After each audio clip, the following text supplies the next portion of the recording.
عادتهایی صحبت کنیم که جهش کوانتومی داشته باشیم. زیر بار حرف زور نری. خوابمون میومد، مست بودیم، هر جوری که سلام علیکم، چطورین؟ ایشالله که حالتون خوب باشه، ایشالله که تک تک روزاتون پر از حال خوب باشه. خب قرار بود توی این ویدیو در مورد عادتهایی صحبت کنیم که قرار زندگیمون رو عوض کنه، قرار ما رو به اون هدف و رویاهامون برسونه، قراره تو زندگیمون یه جهش کوانتومی داشته باشیم با انجام این عادتها. ولی این عادتها رو باید توی برنامه ریزی هفتگیتون بذارین. حالا قرار نیست هر روز همه رو انجام بدین چون خستتون میکنه، ولی تو برنامه هفتگیتون بذارینش و بهش متعهد باشین. با خودتون عهد کنید که من این کارا رو حتما تحت هر شرایطی انجام میدم چون قراره تغییر کنم. اینم بهتون بگم که قرار نیست یه سری حرفای شعارگونه و روتین بشنویم که مثلا برو ورزش کن، برو بدنسازی، صبح زود ساعت 5 صبح از خواب بیدار شو، روزی 30 صفحه کتاب بخون. نه، اصلا این حرفا رو قرار نیست بشنوین. تمام این حرفایی که من به شما میزنم من خودم تک به تک انجام دادم، نتیجهش رو دیدم. حالا میام به شما میگم چون دوست دارم همه با هم پیشرفت کنیم.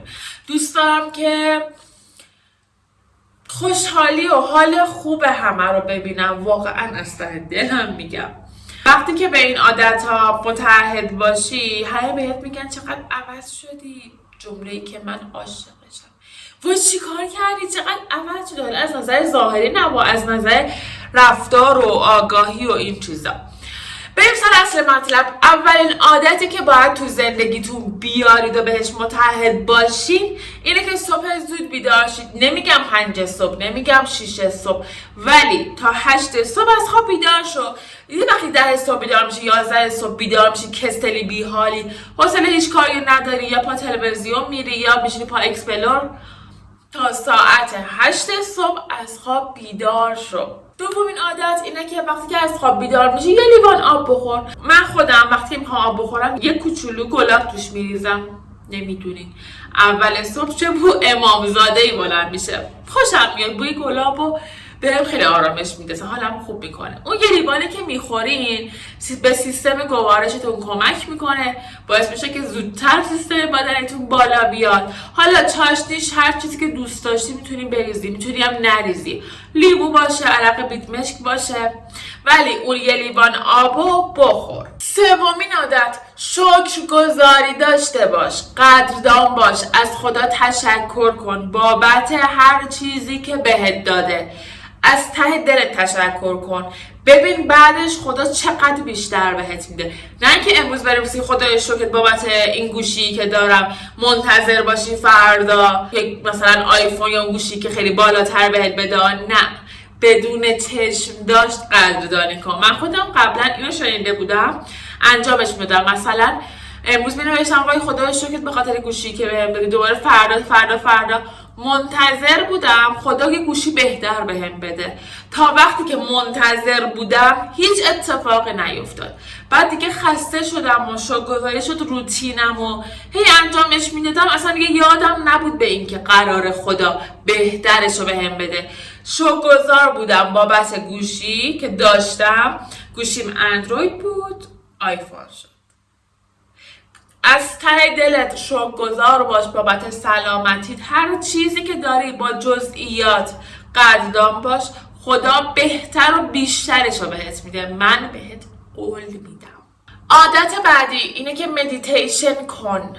مدیتیشن کردن باعث میشه که لحظه آگاه بشی. اگه آدم صبوری نیستی، اگه عصبی هستی، اگه نمیدونی لحظات ثانیه ها داره چجوری میگذره، با مدیتیشن خودت عوض میشی، لحظه آگاه میشی، از تک تک ثانیه های زندگی تو میفهمی چجوری داری میگذرونی، صبور میشی، ذهنت آروم میشه، از اون شلوغی در میای، انقدر آروم میشی، انقدر آرامش میاد سراغت، انقدر میفهمی که تک تک ثانیه های زندگی تو، تک تک عمر تو چجوری داری میگذرونی که لذت میبری.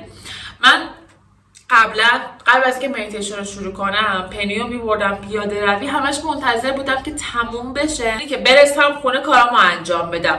ولی الان با این که پنی تو پیاده روی هر چیزیش اذیتم بکنه ازش لذت میبرم، چون میدونم اون دیگه تکرار نمیشه، چون میدونم اون لحظه همون لحظه است، فردا دیگه ندارمش. میدونم لحظه آگاه شدم از اون. هر چقدرم من که بد، هر چقدرم که پنی اذیتم کنه ولی دارم ازش لذت میبرم.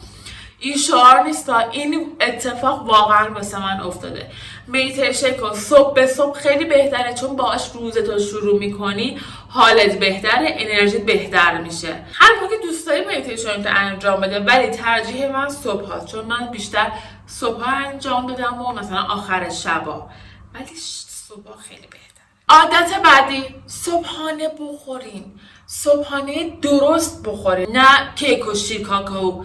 صبحانه نون و پنیر و گردو، نون و پنیر و خیار، تخم مرغ، املت. صبحانه خوردن هم بوی بد دهانو میگیره، هم انرژی میده. میبینید تو صحبتام همش انرژیه، چون همه چیز از انرژیه. شما با انجام دادن این عادت ها، با انجام دادن این کارا خودتون متوجه میشین. صبحانه درست خوردن بهتون انرژی چند برابری میده، سر حالتون میکنه، فکرتون رو بازتر میکنه، بیشتر متوجه میشید، بیشتر میبینید، بیشتر میشنوید. ولی صبحانه درست بخورید. کاکائو خوردن، کیک و شیر کاکائو انرژی کاذب میده. من خودم وقتی که میخوردم نیم ساعت بعدش دوباره گرسنم بود، چون انرژی کاذب بهم داده بود، ولی تهش اون ضعف رو داشتم. عادت بعدی اینه که باید ورزش کنی. نمیگم برو باشگاه، نمیگم برو بدنسازی اسم بنویس، نه، همون پیاده روی هم خیلی خوبه. پیاده روی کن، حداقل 3 روز در هفته رو، اگه هر روز نمیتونی 3 روز در هفته رو متعهد باش که پیاده روی داشته باشی. برو بیرون، راه برو، یه هندزفری بذار تو گوشت، پادکست گوش بده، آهنگ گوش بده. اصلا همین بادی که میخوره به صورتت تو رو زنده میکنه. من خودم وقتی که تو خونه میمونم چند روز پای کارام، اصلا دیگه دوست ندارم بیرون برم، دوست ندارم به کارهای بیرونم برسم، ترجیح میدم تو خونه باشم. ولی وقتی که میرم پیاده روی، اون بادی که به صورتم میخوره، دوست دارم تموم کارهای بیرونم رو انجام بدم، بعد انجامشم میدم. کار بعدی آموزش دیدن و پادکست گوش کردنه. چرا تو روزتو باید با تلفن حرف زدن و با اینکه این چی کار کرده، فلانه چی کار کرده، اون پای سرمون چی گفته بگذرونی؟ آموزش دیدن، هر آموزشی که میخوای ببین، باعث میشه که مهارت تو رو ببره بالا، اطلاعات تو رو ببره بالا، آگاهی تو رو ببره بالا. باعث میشه که زیر بار حرف زور نری، بدونی چی به چیه، بدونی چی به کجاست، کار درست متوجه میشی. الان که داریم به تابستون نزدیک میشیم، عادت کنیم که هر روز دوش بگیریم. خودش انرژی داره. تابستون وقتی که ما عرق میکنیم، اون عرق روی بدنمون میشینه، گرممون میشه، کلافه میشیم، بوی بد داره. خب هم انرژیمون رو میگیره، هم کلافه میشیم، هم اطرافیانمون رو اذیت میکنیم. وقتی که دوش میگیرین، اون انرژی بد، اون بوی بد، اون گرما، اون کلافگیتون رو ازتون میگیره. عادت کنیم که هر روز دوش بگیریم، بعدش یه عطری به خودمون بزنیم. دیدی وقتی که دوش میگیری یه عطری به خودمون میزنیم چقدر اوکییم، چقدر. من خودم وقتی اینجوریام، مثلا هر روز میرم دوش میگیرم، عطر میزنم، مثلا یه خورده موام مرتب میشه، حس میکنم پرنسسم. به خدا. عادت مسواک زدن. من به خاطر کارم، چون صورت به صورت مشتری هستم، به دندونا خواه و ناخواه میاد جلو چشم. واقعا وقتی که دهنی بو بده، واقعا وقتی که دندون جلوی زرد باشه، خیلی اذیت کننده است، خیلی زشته. عادت مسواک زدن رو هر شب داشته باشیم، تحت هر شرایطی. مریض بودیم، خوابمون میومد، مست بودیم، هر جوری که هست عادت کنیم که مسواک رو بزنیم. یه کار دیگه که حالا دوست دارین انجام بدین، دوست دارین انجام ندین، ولی من شده عادتم، نه که هر روز بخوام انجامش بدم، و نه، به روزش به دلم میفته و واقعا نتیجهش رو دیدم، واقعا اثرش رو تو زندگیم دیدم. یه موقعی به دلم میفته که صبحانه بدم بیرون، نیازی نیست خیلی، مثلا من که اهل نون گرفتن نیستم. یه روز صبح رفته بودم پیاده روی، دلم افتاد که صبحانه بدم به یه نفر. رفتم نون گرفتم، با پنیر و خیار و گوجم از خونه بردم، خورد کردم، آماده داخل ظرف بردم دادم به یکی از این مامورای شهرداری که کوچه ها رو جارو میکنن. اگه پیرمرد پیرزنی با اینکه بهم میگن خطر داره نکن، ولی دلم میسوزه. پیرمرد پیرزنی ببینم به دلم میفته که باید برسونمشون، میرسونمشون اونجایی که میخوام. ولی به بچه‌های کار پول نمیدم. چیزی براشون میخرم که بخورن، ولی هیچ وقت پول ندادم، هیچ وقت ازشون چیزی نخریدم. با اینکه حالا مثلا میگم بابای نیکا چقدر خسیسه ها، ولی انشالله به این آگاهی همه میرسیم که پول دادن به بچه‌های کار که سر چهارراه هستن، خرید کردن ازشون باعث میشه که اینا روز به روز بیشتر بشن. ما هیچ کمکی به اینا نمی‌کنیم، فقط این کار باعث میشه که تعدادشون بیشتر بشه. ولی اساسا که چیزی براشون بخریم بخورن و اینا نه اوکیه. پس کار دیگه ای که خیلی به زندگیتون، خیلی به اون کارماتون کمک میکنه اینه که بخشش داشته باشین. یه چیزی از خودتون رو ببخشین به بیرون، یه چیزی از داشته هاتون ببخشین به بیرون. عادت بعدی که آخرین عادته اینه که کتاب بخونیم. شده شبی نصف صفحه، شده یک صفحه، هر چقدر که میدونین، ولی کتاب بخونین. اون جمله های کتاب رو طرز حرف زدنتون و صحبت کردنتون خیلی کمک میکنه.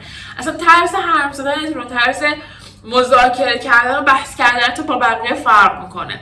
اون ادبیات کتاب خیلی روتون تاثیر میذاره. اصلا همون ورقه های کتابی که ورق میزنی لذت داره. پس عادت کتاب خوندن هم اضافه میکنیم. با همین عادت یک کوچولو کنار همین که اثر مرکب میسازیم و تغییر میکنیم. البته یه سری عادت ها هم هست که نباید انجامشون بدیم. در کنار اینا این دوتا کنار هم دیگه قوقا میکنه واسمون. واقعا انقدر آگاه میشی که کاملا حس میکنی که دارم پیشرفت میکنم، دارم میرسم به رویاهام. تو مسیر درست زندگیمون قرار میگیریم و از آدمایی که باید جدا میشیم و فاصله میگیریم. یه سری آدما نباید تو زندگی ماها باشن که به خاطر رفتارمون متاسفانه هستن، ولی اگه اون رفتارا رو انجام بدیم، اون آدمایی که سمیان از زندگیمون میرن، ما هم حالمون بهتر میشه. میدونی که دارم چه میگم. تو ویدیوی بعدی قراره در مورد عادتهایی که نباید انجام بدیم با تو صحبت میکنم. ما اینجا کنار همیم که لول به لول رشد کنیم، آیندهمون رو بسازیم، رویاهامون رو بسازیم و بشیم یه آدم متفاوت. خیلی دوستتون دارم. مرسی که کنارمین.